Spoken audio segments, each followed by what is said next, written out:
திருமகள் TV பல்சுவைகள் படைக்கும் பாசறை. எம்ஜிஆர் எப்படி நாடகங்களில் நடித்து அப்படியே சினிமாவில் நுழைந்து படிப்படியாக முன்னேறி பெரிய கதாநாயகனாக மாறினாரோ, அப்படி ஒரு பக்கம் கண்ணதாசனும் சினிமாவில் வெவ்வேறு பெயர்களில் நடிக்க வாய்ப்பு தேடி பின் அது கிடைக்காமல் பத்திரிகைகளில் எழுத துவங்கி பின்னர் சினிமாவுக்கு வந்தார். துவக்கத்தில் பல படங்களுக்கு கதை வசனம் பாடல்களை கண்ணதாசன் எழுதியிருக்கிறார். எம்ஜிஆர் நடிப்பில் வெளிவந்த மதுரை வீரன், மகாதேவி, நாடோடி மன்னன், மன்னாதி மன்னன், திருடாதே ஆகிய படங்களுக்கு கதை வசனம் எழுதியவர். இதனால் எம்ஜிஆருக்கும் அவருக்கும் நெருங்கிய நட்புண்டு. எம்ஜிஆரை மக்களிடம் கொண்டு போன அச்சம் என்பது மடமையடா, உன்னை அறிந்தால் நீ உன்னை அறிந்தால் உள்ளிட்ட பல பாடல்களை கண்ணதாசன் எழுதியிருக்கிறார்.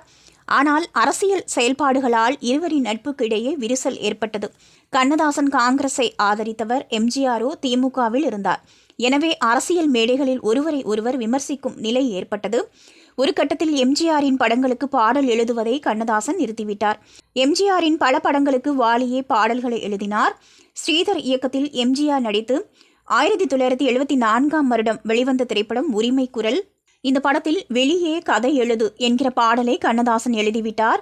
ஆனால் கண்ணதாசன் எழுதினார் என்று தெரிந்தால் எம்ஜிஆர் கோபப்படுவார் என சிலர் சொல்ல, இது பற்றி கண்ணதாசனிடம் பேசினார் ஸ்ரீதர். கண்ணதாசன் பெருந்தன்மையாக, பரவாயில்லை, அந்த பாடலில் என் பெயரை போட வேண்டாம் என சொல்லிவிட்டார். எனவே இசைத்தட்டில் அந்த பாடலை எழுதியது வாலி என போடப்பட்டது.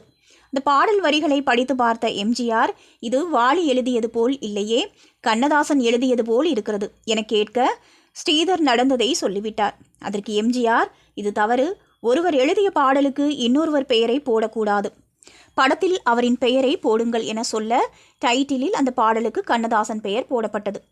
இப்படி எம்ஜிஆரும் கண்ணதாசனும் ஒருவருக்கொருவர் விட்டு கொடுக்கும் அளவுக்கு நட்பும் மரியாதையும் வைத்திருந்தது குறிப்பிடத்தக்கது. திருமகள் டிவியை லைக் செய்து உங்கள் நண்பர்களுக்கும் ஷேர் செய்வதுடன் சப்ஸ்கிரைப் செய்து ஆதரவு தாருங்கள்.